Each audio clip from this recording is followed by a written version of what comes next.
بسم اللہ الرحمن الرحیم۔ السلام علیکم ورحمۃ اللہ وبرکاتہ۔ میں محمد اسامہ سرسری۔ تعلیم النحو ایک کتاب ہے جو مدارس عربیہ میں درس نظامی میں پڑھائی جاتی ہے۔ علم النحو کی سب سے پہلی کتاب ہے تعلیم النحو۔ آج سے ہم اس کتاب کا آغاز کرتے ہیں اور اسے انشاءاللہ ہم سبقاً پڑھیں گے۔ اس ویڈیو کے اسپانسر ہے ساراس پرفیومز۔ ان کی ویب سائٹ ہے www.saras.pk۔ آپ ان کی ویب سائٹ کا وزٹ کریں، آپ کو قسم ہا قسم کی خوشبویات یہاں ملیں گی، اور ہر چیز جو ہے وہ انہوں نے بتایا ہے کہ بہت اعلیٰ کوالٹی کی، اور وہاں سے یعنی اس ملک سے لاتے ہیں جہاں وہ عطر مثلاً بخور ہے تو وہ عمان کا اچھا شمار ہوتا ہے، تو یہ وہاں سے لے کر آتے ہیں اور باقاعدہ فروخت کرتے ہیں۔ آپ ان کی ویب سائٹ پر جائیں، وہاں نیچے آپ کو واٹس ایپ کا بٹن نظر آ رہا ہوگا، اس پر کلک کر کے اپنی مطلب کی کوئی بھی خوشبو، کوئی عطر، کوئی پرفیوم آپ ان سے گھر بیٹھے منگوا سکتے ہیں۔ إِنَّا جَعَلْنَاهُ قُرْآنًا عَرَبِيًّا لَعَلَّكُمْ تَعْقِلُونَ۔ تو اس کا جو پہلا سبق ہے وہ علم نحو کا مختصر تعارف ہے، اور اس مختصر تعارف کے ذیل میں علم نحو کی تعریف، موضوع، غرض اور واضح کو ہم سمجھیں گے۔ علم نحو کی تعریف کا مطلب یہ ہوتا ہے، ایک تو اردو کے اندر ہم کہتے ہیں اس کی تعریف کر دی، تو تعریف تو کرنا کسی کی اچھائی بیان کرنے کو کہتے ہیں،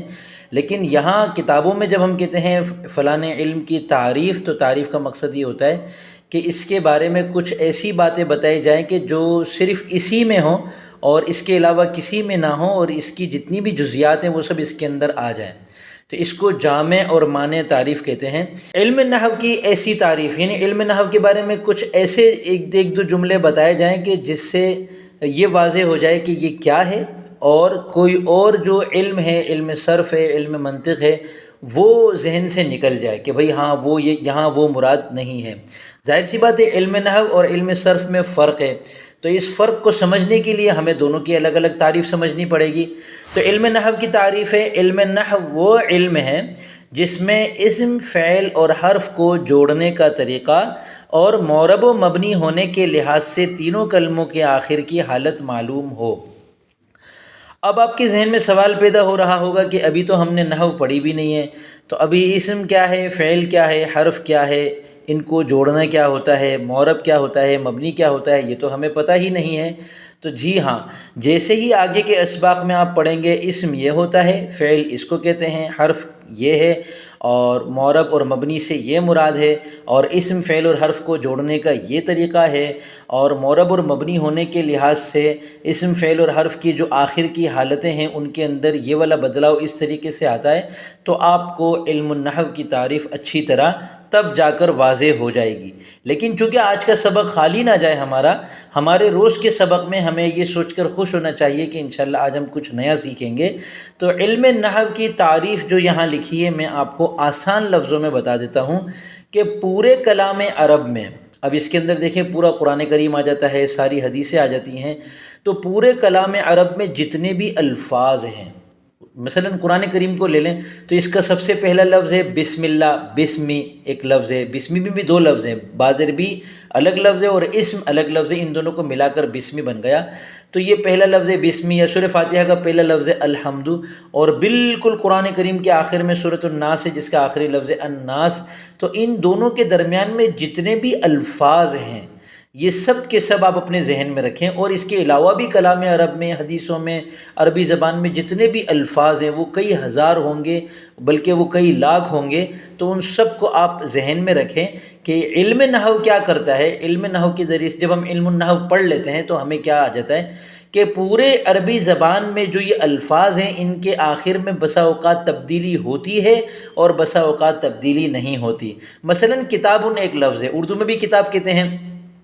تو اب اردو میں تو کتاب ہی کہتے ہیں، میں نے کتاب پڑھی، تو نے کتاب پڑھی، یہ میری کتاب ہے، ہماری کتاب، سب جگہ کتاب ہی آ رہا ہے، لفظ کتاب کے اندر کوئی تبدیلی نہیں ہو رہی۔ لیکن یہی کتاب کا لفظ جب عربی زبان میں آتا ہے تو یہ کبھی کتابن ہوتا ہے، کبھی کتابن ہوتا ہے، کبھی کتابن ہوتا ہے، تو یہ جو اس کے آخر کی تبدیلی ہے اور بس بہت سے الفاظ ایسے ہیں جن کے آخر میں تبدیلی نہیں بھی ہوتی، جیسے من ایک لفظ ہے، یہ ہمیشہ من رہتا ہے، یہ کبھی منن منن منن نہیں ہوتا۔ ہاں منن ایک الگ لفظ ہے، احسان جتانے کو کہتے ہیں، اسی سے منان اللہ تعالیٰ کا نام ہے، تو وہ منن منن منن ہو جائے گا۔ تو یعنی کچھ الفاظ ایسے ہیں جن کے آخر میں بدلاؤ ہوتا ہے، کچھ الفاظ ایسے جن کے آخر میں بدلاؤ نہیں آتا۔ تو جن الفاظ کے آخر میں بدلاؤ آتا ہے ان کو معرب کہتے ہیں، جن الفاظ کے آخر میں بدلاؤ نہیں آتا وہ ایک جیسے رہتے ہیں ان کو مبنی کہتے ہیں۔ تو اب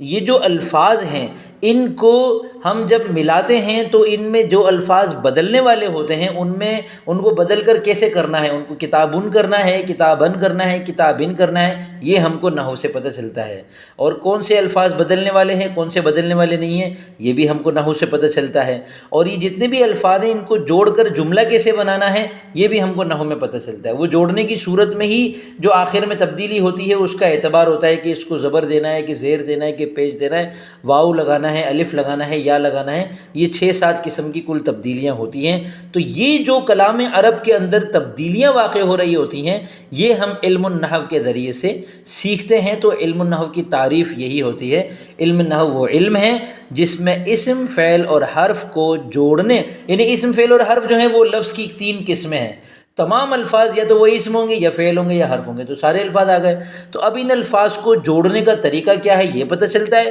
اور معرب اور مبنی یعنی بدلنے والے الفاظ اور نہ بدلنے والے الفاظ کے لحاظ سے تینوں کلموں کے آخر کی جو حالت ہے، میں نے آپ کو بتایا نا، بن بن بن، کتابن کتابن کتابن، تو یہ ہم کو معلوم ہو جائے، ٹھیک ہے۔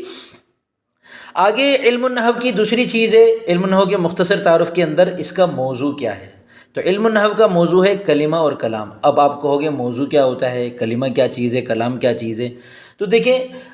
کسی بھی، جیسے میں آپ کو آسان لفظوں میں سمجھاتا ہوں کہ ہماری ایک مجلس لگی ہوئی ہوتی ہے اور وہاں زور و شور سے کوئی بحث چل رہی ہوتی ہے، ایک نیا بندہ آ کے پوچھتا ہے ہاں بھائی کیا چل رہا ہے، اور بڑا زوردار انداز میں گفتگو چل رہی ہے، تو اس مجلس کا موضوع کیا ہے، کس موضوع پر آپ لوگ بات کر رہے ہیں، ٹاپک کیا ہے، ٹاپک۔ تو ایک تو ہم اس لفظ کو یہاں استعمال کرتے ہیں موضوع کو، ٹھیک ہے نا۔ ایک یہ ہوتا ہے کہ جو علوم ہیں، علم النحو ایک علم ہے، علم الصرف ایک علم ہے، علم الاشتقاق ایک علم ہے، علم المنطق ایک علم ہے۔ ہر علم کے اندر کوئی ایک چیز ایسی ہوتی ہے جس کے گرد ساری بات چیت چل رہی ہوتی ہے، اس کو اس علم کا موضوع کہتے ہیں۔ تو علم النحو کے اندر کیا چل رہا ہوتا ہے، یعنی علم النحو کی جو پوری کی پوری بحث ہے، پوری تعلیم النحو کی جو کتاب ہم پڑھیں گے، آگے ہدایت النحو پڑھیں گے، آگے قافیہ پڑھیں گے، آگے شرح جامی پڑھیں گے، شرح ابن عقیل پڑھیں گے، تو ان میں سے جو ہر کتاب نحو پر لکھی ہے، ہر کتاب کے اندر کون سی چیزیں ایسی ہیں، 1 2 یا 3 کہ جو موضوع بحث ہے، جن کے گرد ساری گفتگو چل رہی ہوتی ہے۔ تو علم النحو کے اندر جو علم النحو کا موضوع ہے وہ 2 چیزیں ہیں، کلمہ اور کلام۔ اب آپ کہو گے کلمہ تو لا الہ الا اللہ محمد رسول اللہ کو کہتے ہیں، تو یہاں پہ یہ مراد نہیں، اور کلام گفتگو کو کہتے ہیں، یہاں پہ وہ بھی مراد نہیں ہے۔ نحو کا کلمہ اور کلام الگ ہے، ہماری آپس کی جو گفتگو ہوتی ہے، عام بول چال، اس کے اندر ہم جو کلمہ اور کلام استعمال کرتے ہیں وہ ایک الگ چیز ہوتی ہے، ٹھیک ہے نا۔ تو علم النحو کے موضوع جو کلمہ اور کلام ہے، یہ بھی جسے اوپر آیا نا اسم فعل حرف معرب مبنی، ایسے ہی کلمہ اور کلام کی بحث بھی آگے چل کر ہم پڑھیں گے اس کے بارے میں کہ کلمہ کیا ہوتا ہے اور کلام کیا ہوتا ہے۔ لیکن میں مختصر لفظوں میں آپ کو بتانا چاہوں گا تاکہ آپ کا یہ سبق ضائع نہ ہو۔ تو دیکھیں جتنے بھی کلام عرب کے اندر جو ایک ایک لفظ الگ الگ ہے نا، اس کو کلمہ کہتے ہیں، اور جب وہ لفظ کسی اور لفظ کے ساتھ مل کر کوئی خاص حیثیت اختیار کر جاتا ہے، اگر وہ ایسی حیثیت ہو کہ اس کے اندر بات مکمل ہو جائے تو اس کو کلام کہتے ہیں، ٹھیک ہے۔ مثال کے طور پر زیدن ایک لفظ ہے تو یہ کلمہ ہے، کہ قائمن ایک لفظ ہے، قائمن کا مطلب ہے کھڑا، ٹھیک ہے نا، زیدن قائمن، زید کھڑا ہے، تو زیدن ایک لفظ ہے، قائمن ایک لفظ ہے، زیدن ایک کلمہ ہے، قائمن ایک کلمہ، یعنی لفظ کو کلمہ کہتے ہیں۔ لیکن جب زیدن قائمن کو ہم نے ملا دیا تو ان کو ملانے کے نتیجے میں جو ایک بات مکمل ہو گئی، زید کھڑا ہے، ایک مکمل بات آ گئی اس کے اندر زید کے کھڑے ہونے کے بارے میں، تو اب زیدن قائمن جس کے اندر بات مکمل ہے یہ کلام ہے۔ تو وہ تمام الفاظ کا مجموعہ جس کے اندر بات مکمل ہو جائے وہ کلام ہے، اور جب تک بات مکمل نہ ہو وہ کلمہ ہے۔ تو ایک کلام جو ہوتا ہے وہ کئی سارے کلمات سے مل کر بنتا ہے، ٹھیک ہے۔ اب تیسری چیز آ جاتی ہے علم النحو کا غرض، علم النحو کی غرض۔ غرض کیا ہے، یعنی غرض بھی اردو میں استعمال ہوتا ہے، بھئی آپ یہ کر رہے ہو، آپ کی غرض کیا ہے، کس مقصد سے یہ کام کر رہے ہو، آپ کا مقصد۔ ایک آدمی جا رہا ہے، میں آپ کو پوچھوں بھی کہاں جا رہے ہو، بولے کہ میں سامنے جا رہا ہوں، بھئی کیوں جا رہے ہو، کس غرض سے جا رہے ہو؟ تو آپ علم النحو سیکھنے کے لیے آپ نے یہ ویڈیو کھول لی اور ابھی تک ماشاءاللہ دیکھے چلے جا رہے ہیں، آپ کی کوئی غرض تو ہوگی نا۔ تو علم النحو کی بھی کوئی غرض ہے۔ علم النحو اگر ہم سیکھتے ہیں، سکھاتے ہیں، تو اس سے ہماری غرض کیا ہے، وہ یہ بتا رہے ہیں کہ علم النحو کی غرض و غایت یہ ہے کہ انسان عربی زبان بولتے اور لکھتے وقت غلطی سے محفوظ رہے۔ اب دیکھیں، جب آپ عربی میں بات چیت کریں گے، آپ کس سے بات چیت، السلام علیکم کیف حالک، کیف انت، الحمدللہ انا بخیر، ما الاحوال، ماذا تفعل، ماذا اسمک، ماذا تشتغل، تو اب اس جو میں بولے جا رہا ہوں عربی جو شروع کے جو ابتدائی جملے ہوتے ہیں تعارفی، اس میں اگر میں غلطی کر رہا ہوں، مثلا میں کہتا ہوں ماذا اسمک کی جگہ میں کہتا ہوں ماذا اسمی کی، مسمی کی، تو اب یہ غلطی ہے۔ اگر مسموکا میں کہہ رہا ہوں، سامنے مرد ہے تب تو ٹھیک ہے، لیکن اگر سامنے عورت ہے، میں اس سے نام پوچھ رہا ہوں کسی عورت سے، تو میں کہوں گا مسموکی، لیکن اگر میں نے عورت کو کہہ دیا مسموکا، تو اب یہ غلطی ہو گئی۔ اس غلطی سے بچنے کے لیے ہم علم النحو کو سیکھتے ہیں۔ تو یہ علم النحو کی غرض و غایت یہ ہے کہ عربی بولتے وقت بھی آپ غلطی سے بچ جائیں اور عربی لکھتے وقت بھی غلطی سے بچ جائیں۔ تو دیکھو، یہ لکھنا جو ہوتا ہے نا، لکھنے میں جو غلطی ہوتی ہے اس کو املا کی غلطی کہتے ہیں، اور بولنے میں جو غلطی ہوتی ہے اس کو تلفظ کی غلطی کہتے ہیں۔ تو خلاصہ یہ ہے کہ املا اور تلفظ ہمارا ٹھیک ہو جائے، املا اور تلفظ کی غلطی سے اگر ہم بچ جاتے ہیں تو ہمیں علم النحو کی غرض و غایت حاصل ہو جاتی ہے۔ غایت کا مطلب ہے انتہا، یعنی اس کے نتیجے میں کیا چیز ہم کو حاصل ہو رہی ہے۔ تو علم النحو جب ہم حاصل کر لیں گے تو غرض کا تعلق شروع سے ہوتا ہے، غایت کا تعلق کام کے آخر سے ہوتا ہے، یعنی میں یہ کام اس غرض سے کر رہا ہوں، میری نیت میں بھی ہے نا کہ میں غلطی سے بچ جاؤں۔ جب میں نے علم النحو حاصل کر لیا، میں عربی زبان بول رہا ہوں اور میں غلطی سے بچ رہا ہوں، تو میرا یہ غلطی سے جو بچنا ہے یہ غایت ہے، ٹھیک ہے نا۔ تو غرض اور غایت کو آپ لیں گے تو یہ اس کے بالکل درمیان میں علم النحو کی محنت آ جائے گی آپ کی۔ چوتھی چیز ہے علم النحو کا واضع۔ واضع کا مطلب ہے وضع کرنے والا، بنیاد رکھنے والا، نیچے لکھا ہوا ہے نا، واضع کا معنی ہے بنیاد رکھنے والا۔ تو اب علم النحو کی بنیاد کس نے ڈالی ہے؟ کون ایسا بندہ دنیا میں آیا جس نے علم النحو کا آغاز کر دیا؟ تو عربی زبان تو بہت پہلے سے بولی جا رہی تھی، نبی کریم صلی اللہ علیہ وسلم جب تشریف لائے تھے اس سے پہلے بھی لوگ عربی بول رہے تھے، لیکن اس سے پہلے علم النحو کی کتابیں نہیں تھیں، علم النحو تو کتابیں تو تھی ہی نہیں، تو اس سے پہلے علم النحو کے بارے میں کوئی صحیفے وغیرہ کچھ بھی مسودے وغیرہ وجود میں نہیں آئے تھے۔ تو یہ سب سے پہلا وہ کون سا شخص ہے جس نے علم النحو کی بنیاد رکھی؟ تو اس کے بارے میں یہ آتا ہے اس کتاب کے مطابق کہ علم النحو کی بنیاد حضرت علی رضی اللہ عنہ کے کہنے پر ابو الاسود دؤلی رحمہ اللہ نے رکھی۔ حضرت ابو الاسود دؤلی رحمہ اللہ یہ بہت قابل آدمی تھے اور نبی علیہ السلام کے زمانے میں ہی مسلمان ہو گئے تھے۔ ان کے بارے میں کتابوں میں آتا ہے کہ یہ بس آپ علیہ السلام کو دیکھ نہیں سکے تھے، اس کے بعد پھر حضرت علی رضی اللہ تعالیٰ عنہ کے ساتھ بڑی انہوں نے دین کی خدمت کی، بڑا دین کا کام کیا۔ تو حضرت علی رضی اللہ عنہ کے کہنے پر ہی انہوں نے، یہ بہت بڑے تابعی ہوئے نا جب حضرت علی رضی اللہ عنہ کے ساتھ ہیں، تو جو مسلمان حالت اسلام میں اور ایمان کی حالت میں، فرما برداری کی حالت میں کسی صحابی سے ملاقات کر لیتا ہے تو وہ تابعی کا درجہ پا لیتا ہے۔ اور آپ علیہ السلام نے فرمایا کہ سب سے بہترین زمانہ میرا ہے، پھر اس کے بعد والا، پھر اس کے بعد والا۔ تو آپ علیہ السلام کے ساتھ صحابہ تھے، پھر صحابہ کے بعد والے تابعین ہیں، پھر تابعین کے بعد والے جنہوں نے صحابہ سے ملاقات نہیں کی لیکن تابعین سے ملاقات کی، ان کو ہم تبع تابعین کہتے ہیں۔ تو حضرت ابو الاسود دؤلی رحمہ اللہ جو تھے وہ بہت بڑے تابعی تھے،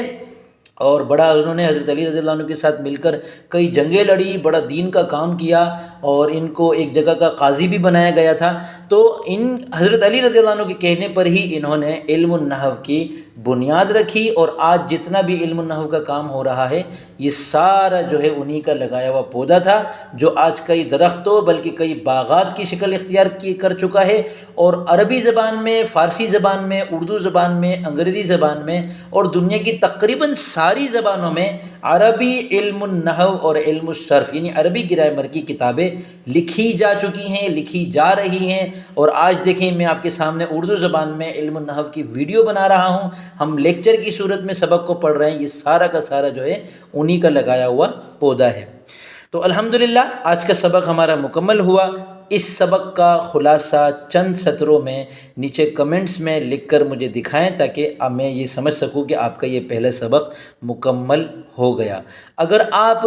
پرائیویٹ طور پر درس نظامی کرنا چاہتے ہیں اور آپ یہ سمجھتے ہیں کہ بھئی یہ تو اس طرح تو ویڈیو کا انتظار کرنا، ویڈیو تو پتہ نہیں کبھی آتی ہے کبھی نہیں آتی، کبھی ملتی ہے کبھی نہیں ملتی، ویڈیو کے نیچے کمنٹس میں کبھی کام چیک ہوتا ہے کبھی نہیں ہوتا، کبھی کوئی سوال کرنا ہوتا ہے اس کا فوری جواب چاہیے ہوتا ہے، تو اگر آپ کسی ماہر استاد کی نگرانی میں، اور اگر آپ خواتین ہیں تو کسی ماہر معلمہ کی نگرانی میں مکمل درس نظامی کرنا چاہتے ہیں، یا صرف تعلیم النحو، تعلیم الصرف، یا کوئی بھی درس نظامی کی کتاب بالمشافہ کسی استاد کی نگرانی میں پڑھنا چاہتے ہیں، تو مجھ سے واٹس ایپ پر رابطہ کریں، میں انشاءاللہ آپ کی مکمل ترتیب بنا دوں گا۔ السلام علیکم ورحمۃ اللہ وبرکاتہ۔